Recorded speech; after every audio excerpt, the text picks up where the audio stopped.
pasado, de Menzies, ayer y hoy. Cuando Jorge Bergoglio se transformó en Francisco, la conmoción, no solamente nacional, sino mundial, no tenía presente que por primera vez en la historia, un papa argentino, pero también por segunda vez uno de habla hispana en toda la historia de la Iglesia, y lo que menos imaginaron es que era un viejo militante peronista el que se iba a sentar en el sillón de Pedro.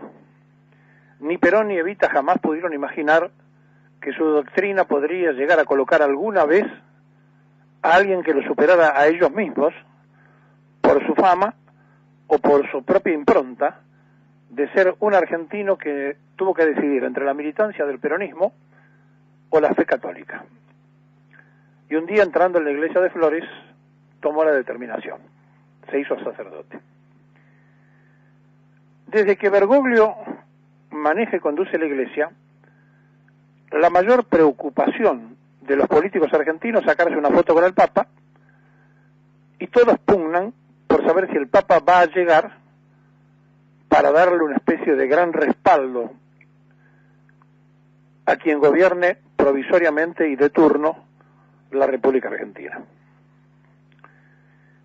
Ayer, Esteban Bullrich, que tiene contactos antes de que Bergoglio sea Papa con él mismo, fue recibido en Roma, y de esta manera el senador electo por la mayoría en la provincia de Buenos Aires es la primera avanzada que tiene el gobierno de Macri para ver si pueden convencerlo que en algún momento del mandato de Mauricio Macri pise su propia tierra.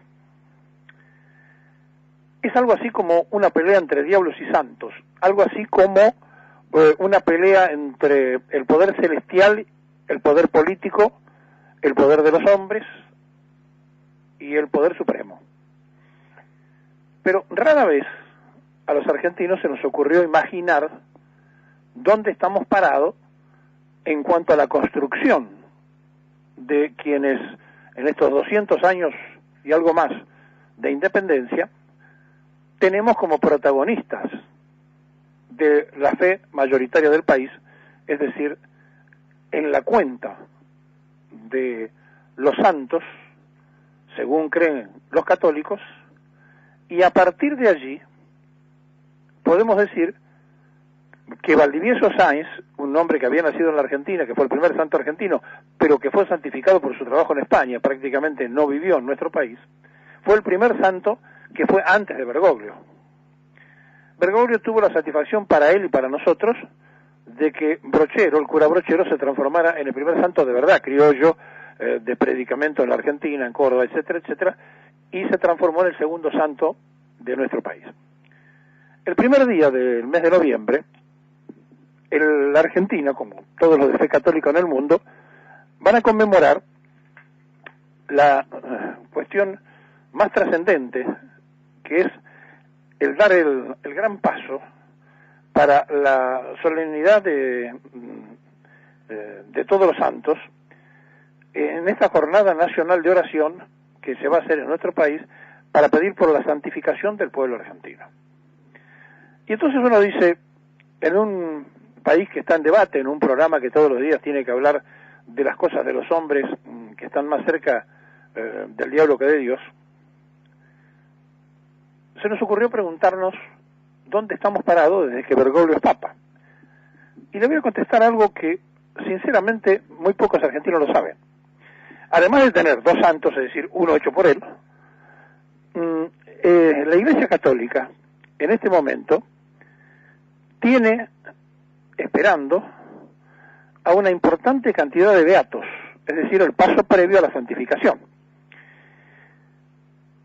Y es interesante que este 1 de noviembre, en la solemnidad del pedido por todos los santos, tengamos presente que aguardan para ser santos, miren la cantidad de argentinos, son todos beatos, ¿no? Madre Camilla, Ludovica de Angelis, María Antica, Padre Marcelo Muñoz. Estamos hablando de los que están esperando para ser santos. Seferino Namuncurá, quizá uno de los más conocidos. Nazarena Marech, Crescencia Pérez, Laura Vicuña, Artemi Sati. Todas estas personas están esperando que se den las pruebas necesarias para ser santificadas. Y todo esto aparece, por supuesto, algunos antes de que llegara Bergoglio ya estaban siendo estudiados por los organismos de la Iglesia, pero digamos, son todos los que tienen oportunidad de transformar en santo el Papa argentino, que son argentinos además. Por otro lado hay 4 venerables y 42 siervos de Dios. Es decir, en esta escala de la santificación hay mucho más argentinos de lo que los propios argentinos sabemos. Y la pregunta es si Bergoglio, sentado en Roma, hace más por los argentinos que los argentinos sentados en la Argentina. Porque fíjense ustedes que no solamente eso, sino en la posibilidad también de crear obispos y de buscar que se sienten del mundo americano muchos más a votar al nuevo Papa que antes, son las distintas situaciones internas de la Iglesia que trascienden poco, pero que está operando el Papa Jorge Bergoglio. ¿Y por qué no quiere venir a la Argentina? Porque sabe que va a ser utilizado. Sabe que se va a llegar a la locura de que si vino con tal gobierno es de tal y si fue con el otro gobierno es del otro. E incluso ya hay católicos que preguntan, ¿y por qué va a recibir a Maldonado? ¿Y por qué le mandó un rosario a la detenida en Jujuy, a Milagro Salas? ¿Y por qué tal cosa y por qué tal otra? Bueno, porque él está más allá del bien y del mal cuando está en su posición de pastor, pero también es un jefe político, porque es el jefe del Estado Vaticano.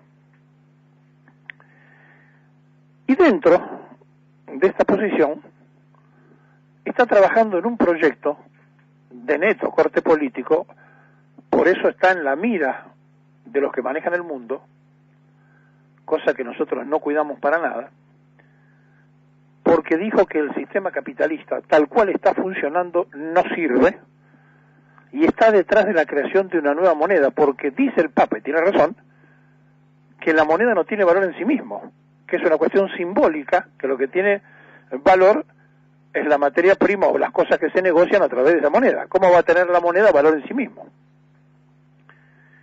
Y claro, esto ha caído muy mal en el mundo de las finanzas, a quien el Papa lo ha tratado en cada una de sus encíclicas con mucha fuerza y en contra, porque él sabe de qué está hablando. Recuerdo que cuando hicimos el primer libro del Papa Peronista, a los 3 meses apenas de asumir Bergoglio, que por suerte se agotó, y cuando hicimos el segundo, el compañero de los 201, que no pasó lo mismo, es decir, ya se había escrito mucho sobre el Papa, y entonces en la librería ya no fue lo mismo, en los dos tratábamos de buscar la relación entre el movimiento espiritual del peronismo, la concreción material de este movimiento, las cosas que el Papa estaba haciendo y la impronta peronista que le podía estar poniendo. Y lo bautizamos, el Papa peronista, cosa que después se popularizó hasta en murales y en varios lugares. Y entonces a esta hora, donde el diablo parece estar permanentemente sentado alrededor nuestro, se nos ocurrió que era interesante que ustedes supieran la cantidad de beatos que están esperando ser santificados, todos argentinos, y que el Papa argentino tiene oportunidad de transformarlos en santos. Por lo cual, estamos hablando de una presencia mundial que ni siquiera estamos aprovechando. No hay en el poder mundial un argentino mejor colocado que el Papa. No existe. No existe ni existió. supera a todos los prohombres de nuestra propia historia, porque en este tiempo ser el jefe de la Iglesia Católica significa un hombre mundialmente conocido. Y más allá que Evita o el Che Guevara pudieron dar vuelta por el mundo y ser conocidos y demás, nada es comparable. Ni siquiera Messi o Maradona son comparables en su fama al Papa, y mucho menos al poder. Entonces la pregunta del millón es, ¿por qué no viene el Papa? Y el Papa no viene porque nosotros no nos ponemos de acuerdo, porque nosotros decimos esa vulgar frase, ¿cómo va a ser Papa si es argentino? ¿Cómo va a manejar la iglesia si vivía en Flores al lado mío? Es decir, esa posición de los argentinos de decir, no puede ser, esta increíble soberbia de la dirigencia nacional, en todos los sentidos y en todos los niveles, hace que el Papa diga, ¿para qué voy a ir? Para fragmentar. Yo tengo que ir a la Argentina a unir, no a dividir. Y entonces allí están, deambulando y dando vuelta por Roma, los argentinos que quieren verlo, porque probablemente el Papa, si seguimos así, no venga nunca. Y dicho esto, y yendo a la parte terrenal de los diablos, ayer, en el Partido Justicialista, en la sede de Mateu, los intendentes de la provincia de Buenos Aires le dieron un rotundo no a Espinosa. Espinosa, que había pedido licencia y que fue candidato y diputado electo por el Frente de Cristina, pretendió postergar la elección y el mandato hasta marzo para acomodar un poco las fuerzas y demás. Los intendentes se plantaron y dijeron, de ninguna manera, en diciembre tenemos que tener nueva conducción. La cosa se puso muy áspera y en un momento determinado, Landó, el apoderado del partido, dijo, ojo con lo que hacen porque no se puede postergar porque sí, porque Eduardo Duhalde y los abogados están esperando que ustedes cometan el error para pedir la intervención. Entonces allí es como que se tranquilizaron todos y le dijeron a Espinosa que de ninguna manera lo quieren al frente del Partido Justicialista, se tiene que ir de la banca de presidente, y él dijo que quiere ser otra vez presidente, por lo tanto ya le decimos que va a haber por lo menos un candidato a presidente que es Espinosa. La primera sección electoral tiene otro candidato, y este otro candidato, que aparentemente aparece como el hombre de mayores posibilidades, es el intendente de Merlo. Entonces, parado allí, está el intendente de Lomas de Zamora, también de la tercera, y nos encontramos con una posible 3 listas electorales para los comicios bonaerenses del Partido Justicialista.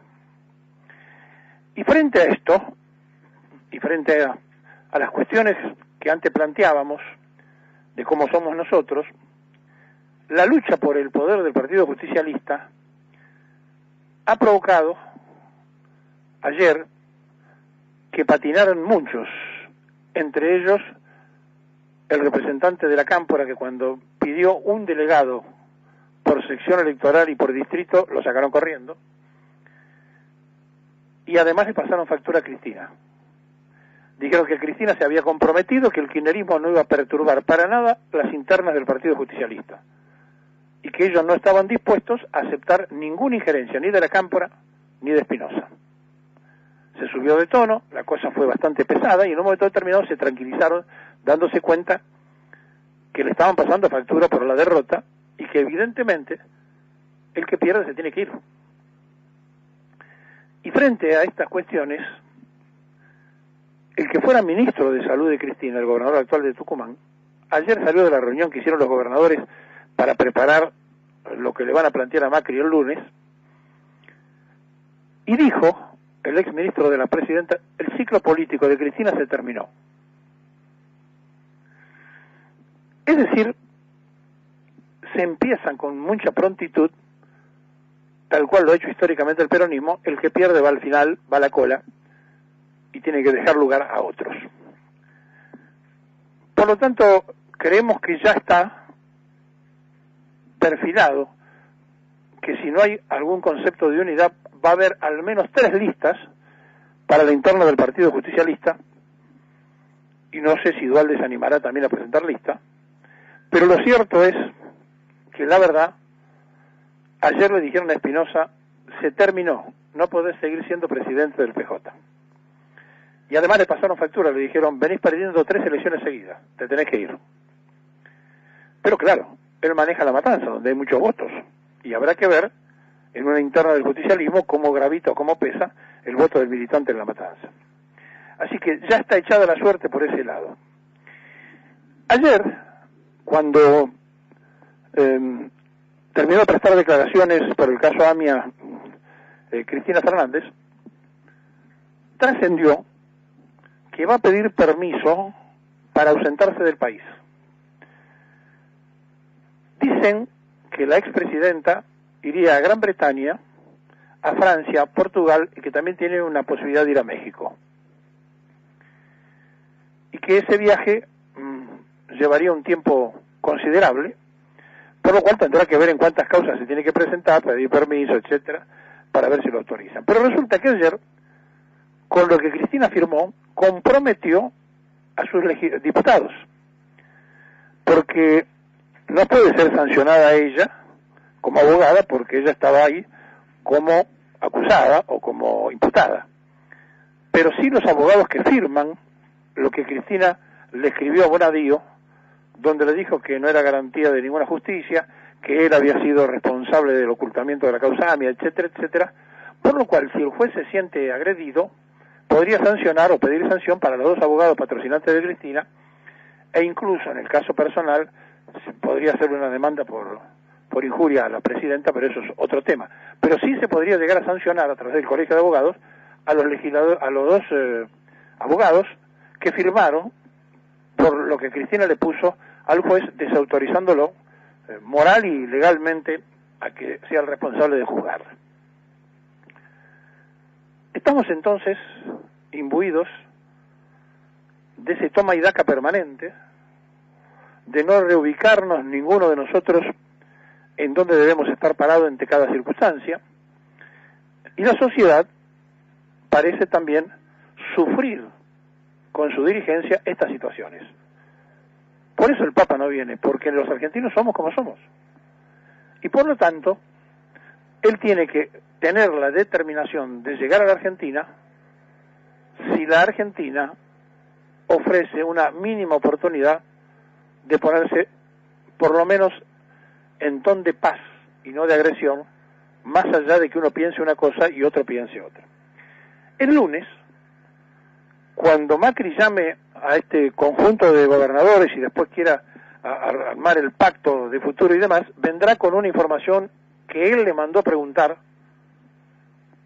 al senador electo. A ver, ¿qué le dice Bullrich que le dijo el Papa como mensaje para el presidente? En un país católico donde hay 2 santos es demasiado poco para tantos diablos.